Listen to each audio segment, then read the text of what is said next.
Next நம்ம பார்க்க போகிற டாபிக்ஸ் என்ன அப்படின்னா ப்ரொடக்ஷன் டெக்னாலஜிலிருந்து மெட்டல் ஃபார்மிங் சாப்டரை பற்றி நம்ம பார்க்க போகிறோம். சரிங்களா? ஃபஸ்ட்டு இனிஷியலில் மெட்டல் ஃபார்மிங்கில் குட் புக் ஆத்தரோட நேம்ஸை நோட் பண்ணிக்கோங்க. ஃபஸ்ட்டு மெட்டல் ஃபார்மிங்னு என்னென்னு சொல்லிட்டு பார்க்கலாம். நெக்ஸ்ட்டு மெட்டல் ஃபார்மிங்கோட டெஃபினேஷனை நம்ம பார்ப்போம். ஃபஸ்ட்டு மெட்டல் ஃபார்மிங்னா நம்மளுக்கு என்னென்னு தெரியணும். கரெக்டுங்களா? Metal forming in process in which force applied on the material such that stress induced will be greater than the yield stress, less than the ultimate stress. So the plastic deformation produced in the material will be used for the changing the shape of the component. சரிங்களா? இந்த டெஃபினேஷன்லேருந்து அவங்க சொல்ல வருவது என்ன அப்படின்னா, சிம்பிளாக சொல்கிறேன். நம்ம ஒரு ஃபோர்ஸை கொடுத்து ஒரு மெட்டீரியல் வந்து ஈல்டு ஸ்ட்ரெஸ்ஸுக்கு அதிகமாகவும், சரிங்களா, ஈல்டு ஸ்ட்ரெஸ்ஸுக்கு அதிகமாகவும் அல்டிமேட் ஸ்ட்ரெஸ்ஸுக்கு கம்மியாகவும் இருக்கக்கூடிய அந்த ஸ்ட்ரெஸ்ஸில் நம்மளுக்கு பிளாஸ்டிக் டிஃபார்மேஷன் ப்ரொடியூஸ் ஆகும். கரெக்டுங்களா? அந்த பிளாஸ்டிக் டிஃபார்மேஷனை நம்ம தேவையான ஷேப்புக்கு ஃபார்ம் பண்ணக்கூடிய அந்த ப்ராசஸ் தான் வந்து மெட்டல் ஃபார்மிங். மெட்டல் ஃபார்மிங்குக்கு எக்ஸாம்பிள் என்ன அப்படின்னா, rolling operation, drawing operation, extrusion process, அதே மாதிரி ஃபோர்ஜிங் ப்ராசஸ், அப்புறம் ஸ்பின்னிங் எக்ஸட்ரா, இந்த மாதிரியான நிறைய மெட்டல் ஃபார்மிங் ப்ராசஸ் இருக்குது.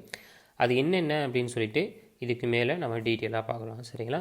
ஃபஸ்ட்டு மெட்டல் ஃபார்மிங்கில் என்னென்ன அட்வான்டேஜஸ் இருக்குது, என்னென்ன லிமிட்டேஷன்ஸ் இருக்குது, ஃபஸ்ட்டு அது தெரிஞ்சால் மட்டும்தான் நம்ம இந்த ப்ராசஸை நம்ம யூஸ் பண்ணி நம்ம எஃபெக்டிவான ஒரு ப்ராடக்டை செய்ய முடியும். அதனால் ஃபஸ்ட்டு அட்வான்டேஜை பார்ப்போம். அட்வான்டேஜஸில் first point, waste of material will be minimum because material simply flowing one place to another place but no material remove takes place.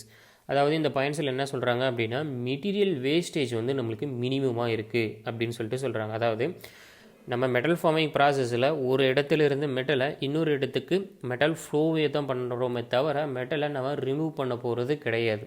அதனால் வேஸ்டேஜ் ஆஃப் மெட்டீரியல் அப்படின்றது இந்த மெட்டல் ஃபார்மிங் ப்ராசஸில் ரொம்ப ரொம்ப கம்மி.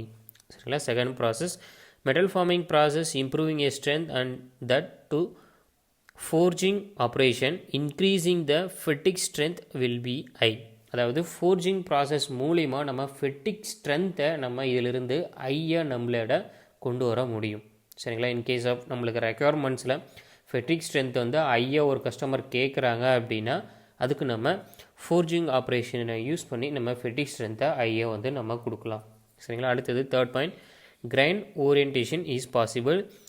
It's possible the grain orientation required directions. அதாவது என்ன சொல்கிறாங்க அப்படின்னா, கிரைன் ஓரியன்டேஷன் நம்ம என்ன டைரக்ஷனுக்கு கொண்டு வர முடியுமோ அந்த டைரக்ஷனுக்கு கிரைன் ஓரியன்டேஷனை நம்மளோட கொண்டு வர முடியும் இந்த மெட்டல் ஃபார்மிங் ப்ராசஸில் அப்படின்னு சொல்லிட்டு சொல்கிறாங்க. சரிங்களா? சின்ன சின்ன ஸ்பெல்லிங் மிஸ்டேக் இருக்கும், கொஞ்சம் அட்ஜஸ்ட் பண்ணிக்கோங்க.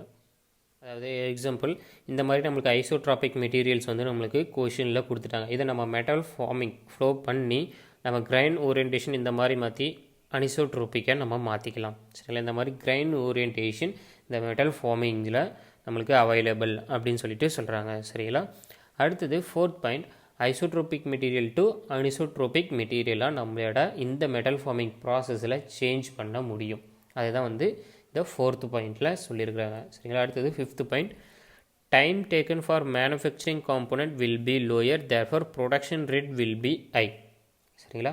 ஒரு காம்போனண்ட்டை செய்கிறதுக்கு நம்மளுக்கு தேவைப்படக்கூடிய டைம்ன்றது இந்த இடத்துல ரொம்ப ரொம்ப கம்மியாக இருக்குது. ஸோ ப்ரொடக்ஷன் ரேட்டை நம்மளோட ஹையாக நம்ம இந்த மெட்டல் ஃபார்மிங் ப்ராசஸ் மூலிமா கொடுக்க முடியும்.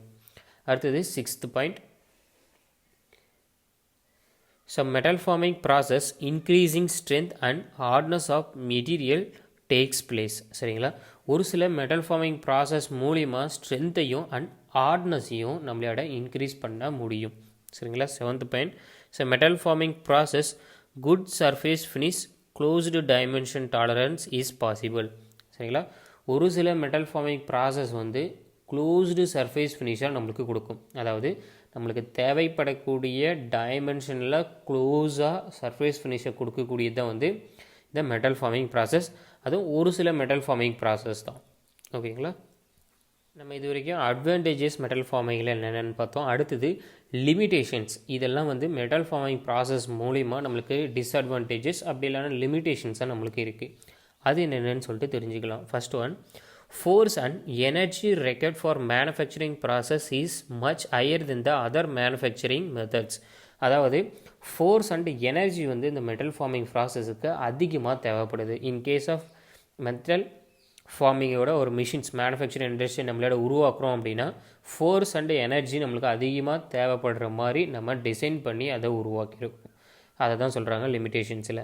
அடுத்தது second point, manufacturing of complex shape of component is not possible. Complex shape of காம்பனண்ட்டை ப்ரொடியூஸ் பண்ணுறது இதில் ரொம்ப ரொம்ப கஷ்டம். சரிங்களா? சிம்பிளான ஷேப்ஸை தான் நம்மளோட இதில் ப்ரொடியூஸ் பண்ண முடியும். அடுத்தது third point, this method used for expert forging. All other manufacturing process will be used for producing uniform cross section only, whereas forging can used for producing non-uniform cross section component some extent. சரிங்களா? இதில் மெயினாக ஃபோர்ஜிங்கை தவிர மற்ற எல்லாமே manufacturing process, மற்ற எல்லா metal farming ப்ராசஸும் மெயினாக uniform cross section காம்பனண்ட்ஸை நம்மளுக்கு கொடுக்குது. சரிங்களா? ஃபோர்ஜிங் வந்து நான் யூனிஃபார்ம் கிராஸ் செக்ஷன் காம்பனண்ட்டை சம் எக்ஸ்டெண்டில் நம்மளுக்கு கொடுக்குது. அதுதான் வந்து டிஸ்அட்வான்டேஜஸில் தேர்ட் பாயிண்ட்ஸில் சொல்லியிருக்கிறாங்க. அடுத்தது fourth point, component with cross hole cannot be produced for using metal forming process. சரிங்களா? இந்த மெட்டல் ஃபார்மிங் ப்ராசஸில் கிராஸ் ஹோலை நம்மளோட ப்ரொடியூஸ் பண்ண முடியாது. இது வந்து ஃபோர்த்து பாயிண்ட். அடுத்தது some metal forming process internal residual stress will be generated and it lead to premature failure of the component. சரிங்களா? ஸோ மெட்டல் ஃபார்மிங் ப்ராசஸில் நம்மளுக்கு இன்டர்னல் ரெசிடியூவல் ஸ்ட்ரெஸ் வந்து க்ரியேட் ஆகுது. சரிங்களா? Residual stress, internal residual stress எல்லாருக்கும் தெரியும்னு நினைக்கிறேன். இது வந்து ஒரு மெட்டல், இப்போது எக்ஸாம்பிள் வந்து நம்ம ஃபோர்ஜிங் பண்ணுறோம் அப்படின்னா, ஃபோர்ஜிங் பண்ணும் போது இன்டர்னல் ரெசிடியூவல் ஸ்ட்ரெஸ் வந்து க்ரியேட் ஆயிடுச்சு அப்படின்னா இன்டர்னலாக வந்து கிராக்ஸ் வந்து நம்மளுக்கு ஏற்படும். அதனால் காம்பனண்ட்ஸ் ஃபெயிலியர் ஆகிறதுக்கு நிறைய வாய்ப்ஸ் இருக்குது. அதுதான் வந்து 5வது பாயிண்ட்ஸில் சொல்லியிருக்கிறாங்க. அடுத்தது 6th point, some metal forming process poor surface finish and poor dimensional accuracy will be obtain. Some metal forming process வந்து சர்ஃபேஸ் ஃபினிஷ் கம்மியாகவும் இருக்கும், அதே மாதிரி புவர் டைமென்ஷனல் அக்யூரசியும் வந்து நம்மளுக்கு கிடைக்குது. சரிங்களா? இதுக்கு முன்னாடி அட்வான்டேஜஸில் குட் சர்ஃபேஸ்ன்னு சொல்லியிருப்போம், அது பர்டிகுலர் மெட்டல் ஃபார்மிங் ப்ராசஸ். இது பர்டிகுலர் மெட்டல் ஃபார்மிங் ப்ராசஸ்.